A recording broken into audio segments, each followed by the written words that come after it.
the real first, most important thing that I've learned and I've reflected on regularly is the school is changing. It's regularly changing, but you can't change everything at once and expect everybody to go with you.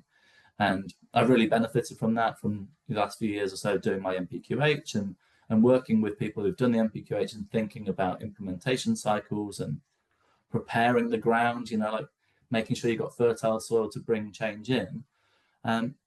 But with each change, you can't neglect the changes you've just brought in. So, for example, in our context, we've changed quite a few of the parts of our curriculum in the last 3 years, but we've done it in phases. And very much inspired by the talks you've had with Lloyd about having phases of school improvement, phases of professional development, phases of, you know, we've taken exactly that approach. You know, I have no shame in saying I try and listen out to what other people do and borrow from there. And we've really hooked onto that idea. The very first thing we wanted to change was our reading and phonics curriculum. And that's a big effort, right? That involves everybody, regardless of your role in teaching and learning. And you don't just want to bring that in and dump it on people and go, right, there you go, there's your new reading curriculum, off you go. You want to embed that well and then sustain it. And whilst you're doing that embedding and sustaining work, you're preparing the ground for the next change, and you're judging who's ready for it, who's not ready for it. All bearing in mind that when you are bringing in these changes, you're not just changing for today. You might not see the benefits of this change fully for 6 years, 7 years. So you need to have those kind of indicators on the way. Is this change working? And you need really good, open, honest coaching conversations with people where they feel like they can articulate to you without judgment how they feel about the change. So I'd say lesson number one that I've learned is that change management is such a significant part of the role of a deputy head. You know, I always knew that our school would need to grow. Yeah, of course, school needs to grow. And that means you're going to have lots of mid-year joiners, lots of mobility, children joining in the middle of a week, in the middle of December or whatever. And you really need to have a thoughtful process of bringing those children in the same way that when you induct a new member of staff, you are helping this member of the team understand the kind of institutional knowledge, right? You know how to teach, but you've not taught here before. So these are the things that we do to help you feel ready to teach here and to understand the policies and all of that kind of stuff. And we've kind of taken that same idea in inducting our new children. You know, our school, like I said, has grown from 140 to 200. We've had lots of children join us, and lots of those children, almost 2/3 of those children, have come with additional needs, additional learning needs or additional SEMH needs. And there's no one time scale of what induction looks like for every child. You know, it might be, okay, day one, you're going to be met by your teacher at the reception. They're going to walk you to your classroom. They're going to introduce you to a child, hand you over to that child, and that buddy child will look after you and, you know, done. You know, and in lots of schools, and that seems to work somehow, but in ours, it doesn't. Our children need to understand that, yes, there are certain ways we do things, but almost all of our routines are for psychological safety. And that's the nature of our context and the number of children that we support that have had adverse childhood experiences. And all of our members of staff are trauma-informed, trained, because it's our daily life. You know, we do nurture assessments, box all assessments on all of our children so we can understand developmentally where they're at, but also socially where they are. Because our number one moral imperative is that our children are safe and ready to learn. And if they're not safe and ready to learn, it doesn't really matter what our curriculum is, because that child isn't going to engage with it. So we introduce the children to our routines, because our routines might be similar to the school that they come from, but almost all of our children have come from another UK school. And lots of our children have moved from one school to another for traumatic reasons, you know, whether that be family breakup or those kind of things. So they are moving at a difficult time in their lives. They're going through some significant change.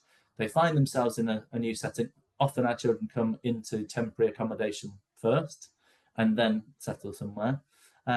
So it's being really mindful that these children have social and emotional needs that need to be met, and we need to meet the children where they are before we start having really high academic expectations of the work they produce and those kind of things. We want to get to those things as soon as possible, So a big part of the work that I've done working with the Senko and other teachers thinking about what does that transition look like for a new joiner, and the response is always it depends, right?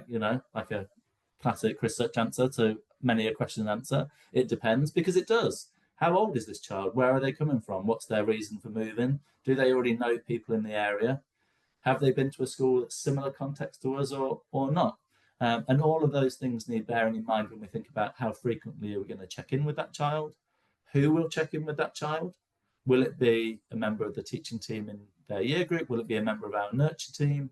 And so on and so on and so on. So yes, we've very much gone away from the one size fits all induction for a new child. I think the biggest thing I've learned, or kind of biggest achievement, is that the change you think you need to happen isn't necessarily the change that needs to happen first, right? That, all right, I want to get the school from A to B and then C and then D. So I think the change that needs to happen first is going to be this. And sometimes it ends up not being that at all.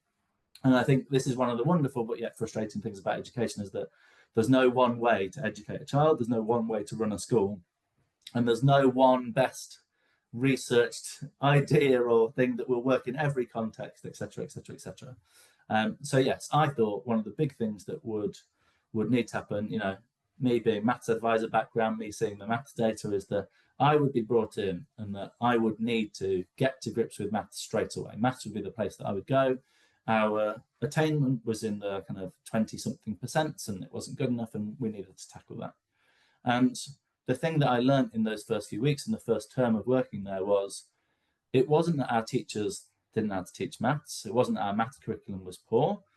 It wasn't any of those things. It was that our children were coming in with such significant luggage, for want of a better word, that they weren't always in a place that was ready to learn. And we realised that, yes, we can improve our maths curriculum and we can improve our maths teaching. Everyone can. But actually, our teachers understood the theory relatively well. We had a trusted scheme and all of those kind of things.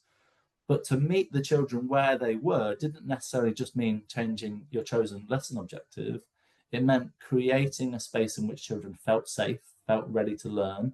They were psychologically ready to learn, but they better understood how they and other people were feeling. And there was no curriculum product for this. There was no bolt-on to the PSHE curriculum or the collective worship curriculum that would do this. It became apparent to me, quicker than I thought it would, that the thing that we needed to not just academically educate the child, we need to educate the whole child explicitly. And every school has that mission, right? We don't just want to academically educate the child and get them through sets. We want to, but what does that actually look like?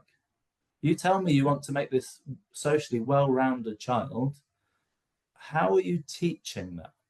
How are you teaching that emotional intelligence? How are you teaching that child so they recognize when they are starting to bubble and starting to become dysregulated? How can you help that child recognize that the decisions they make might lead to those emotions in other people?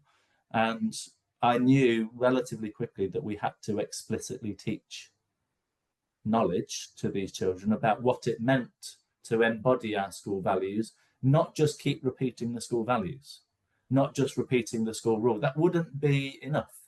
I've worked at some very successful schools, and we never, I don't know, we could have needed it, but it never seemed a priority to educate the child in this way. And that might be that these children came to school knowing lots of these things already and already resilient in recognizing how to resolve or avoid conflict and those kind of things. But lots of our children also had those skills, but came in only one straw away from the camel's back breaking. It's not that our children aren't resilient. Our children are plenty resilient, but they have to be resilient sometimes just to get out of bed and get to school.